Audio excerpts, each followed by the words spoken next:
Hi everyone, today you're going to make a landscape inspired by folk artist Karla Gerard. Notice the way that she adds whimsical looking trees filled with spirally branches, beautiful patterns, rolling hills, and lots of houses. Also, notice all of the color that she adds to her landscape. I'm going to show you how to draw starting with the tree, and then we'll add some houses as well. You'll use whatever you have at home to color it in. Let's get started. Drawing your ground line. Mine was just a simple hill. And then on top of this line, you start to add a tree. For this tree, I'm going to start by drawing one side, up, up, up, and curve it around to almost make a spiral, but don't finish it quite yet.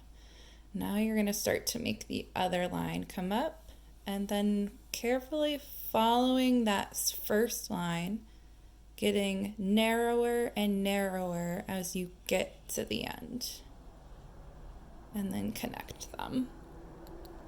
Now we're going to add some spirally branches. Do that the same way. These ones are just going to be a little shorter. Come out and spiral, and then start on the other side. Come out and get narrower. Nice. Do that as many times as you want. Make as many spirally branches as you'd like.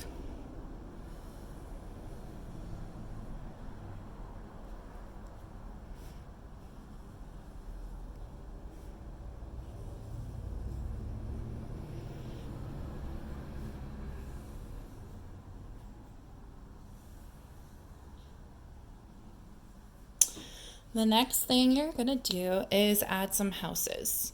To add houses, I'm going to show you two ways. One way is a little bit more complicated. It gives you a three-dimensional looking house. The other way will be more of a flat house. You can choose whichever one you would like.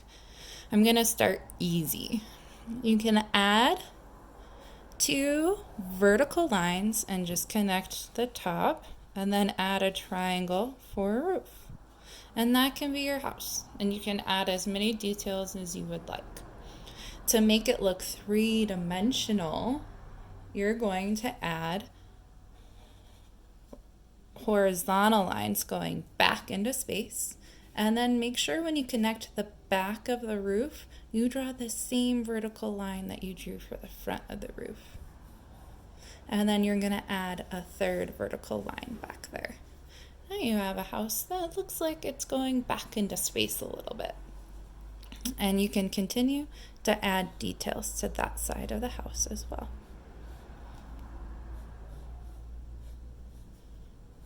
Go ahead and add as many houses you would like to fill in some more space on your page.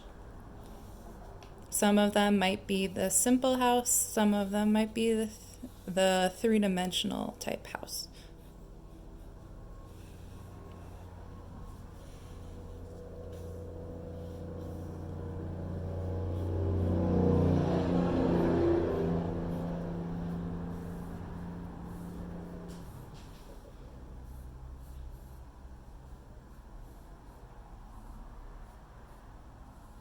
Awesome. Now that you have all your houses, it's time to add some patterns. You can start by adding some leaves to your tree. These can look as abstracted or as realistic as you want them to. I'm just adding a shape that almost looks like a football or maybe a teardrop. It's kind of like an oval, but it comes to 2 points on the edges.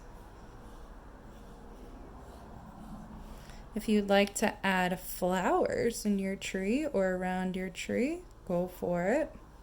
I'm going to add a couple flowers by starting with a circle and making leaves come off or petals come off the circle.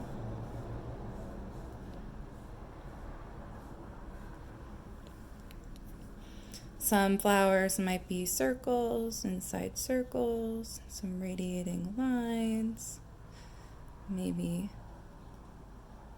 a layer of petals. One more flower over here.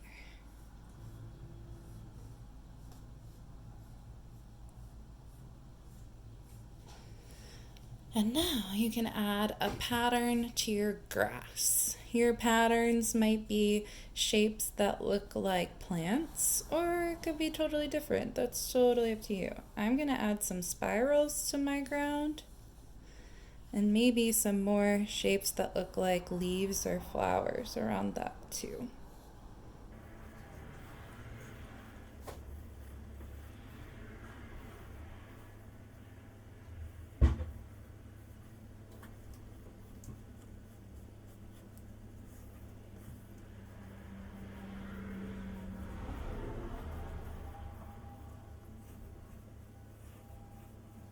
Once you have your pattern